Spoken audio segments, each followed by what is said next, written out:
kita semua selalu dalam keadaan sehat ya. Jadi, untuk pertemuan kita kali ini, kita akan belajar untuk memperkirakan informasi dan menyampaikan kemungkinan informasi yang didapat dari teks non-fiksi.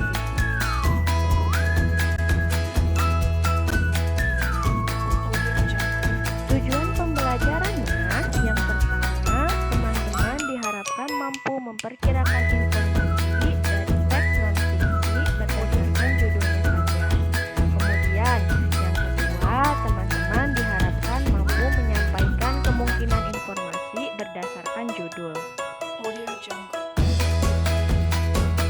Islamic value-nya Quran Surat Al-Baqarah ayat 152.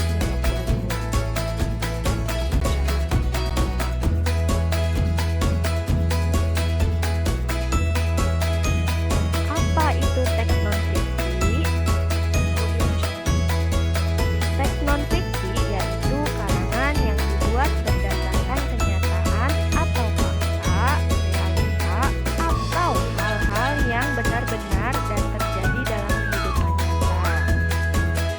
Akan tetapi, penulis boleh mengembangkan teks non-fiksi sesuai dengan opini atau pendapat dari penulis. Jadi, non-fiksi itu adalah teks yang sebenarnya ya teman-teman. Jadi, teks yang memang terjadi atau menceritakan hal-hal yang ada di kehidupan nyata.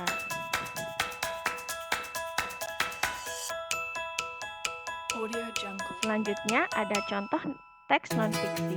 Contoh teks non-fiksi ada apa saja? Yang pertama ada buku kesehatan. Nah, buku kesehatan ini adalah buku yang di dalamnya berisi mengenai tentang kesehatan. Bagaimana kita menjaga pola makan misalnya, atau bagaimana cara agar tubuh kita tetap sehat ada di dalam buku kesehatan. Itu adalah hal-hal yang terjadi dalam kehidupan nyata. Yang kedua ada artikel.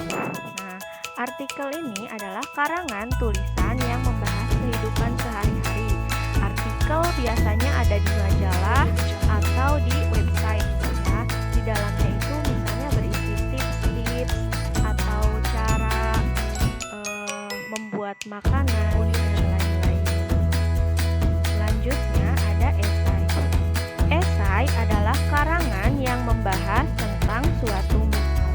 Jadi, suatu masalah dibahas oleh penulis itu dinamakan dengan esai. Kemudian ada biografi. Nah, biografi ini adalah karangan yang menceritakan tentang tokoh. Ya, tentunya biografi ini adalah karangan atau teks yang menceritakan tentang orang lain yang memang bisa kita teladani. Selanjutnya adalah opini. Opini adalah pendapat yang dibuat oleh penulis. Jadi, penulis itu mengemukakan pendapat dalam tulisannya. Nah, itu disebut sebagai opini.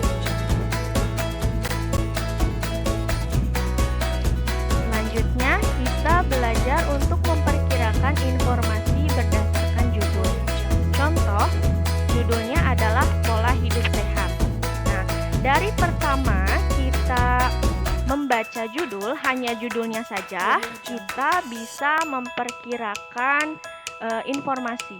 Nah, memperkirakan adalah menerka-nerka informasi yang dapat kita gali hanya dengan membaca judulnya saja.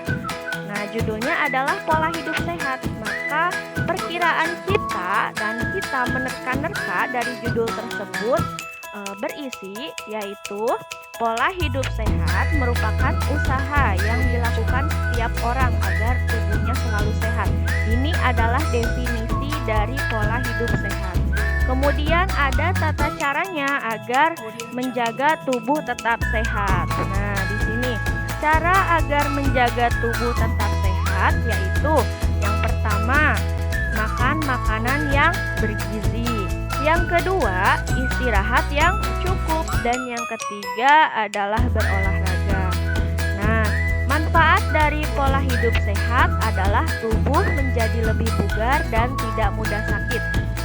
Itu adalah contoh dari memperkirakan informasi. Jadi, apa yang kita tangkap setelah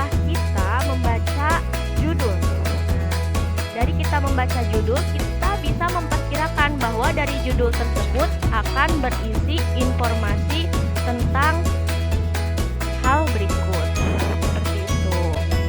Jadi teman-teman harus belajar untuk bisa memperkirakan informasi berdasarkan judulnya saja. Sekarang ayo kita mencoba